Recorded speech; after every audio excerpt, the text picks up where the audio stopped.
Battle scars. I wish to thank Shamani for the wine. That was overly kind. Would you be willing to bear a gift back to him?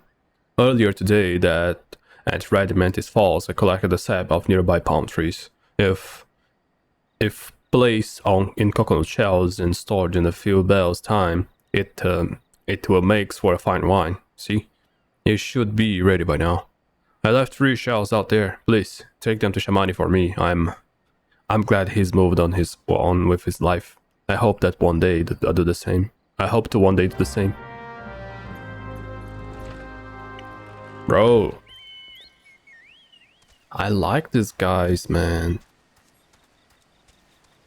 I know I can kind of relate to them. I've never been like drunk, drunk, you know, but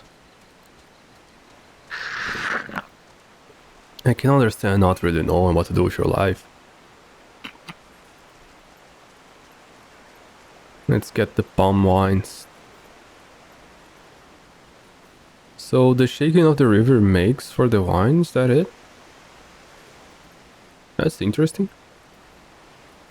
I think I've heard something about producing some sort of beverage on the ocean because the waves will like constantly move its content and make for a fine wine. I'm not sure if that's if you need to move the barrels to do wine,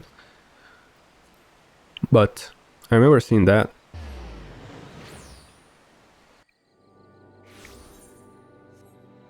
Let's go back to Pelly.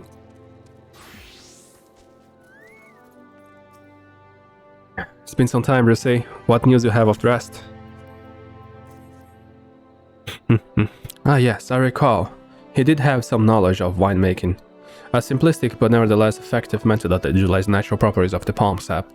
I shall have to enjoy this batch before it spoils. We are not so different, Dress and I, the 2 men who have long struggled not to let our scars define us. I worry that he has been along with these thoughts for far too long. Aye, it is past time that I paid him a visit. Thank you for looking after him, Rusey. Don't worry, man. I get it. A man should not be with his thoughts only by himself for far too long. That's for sure.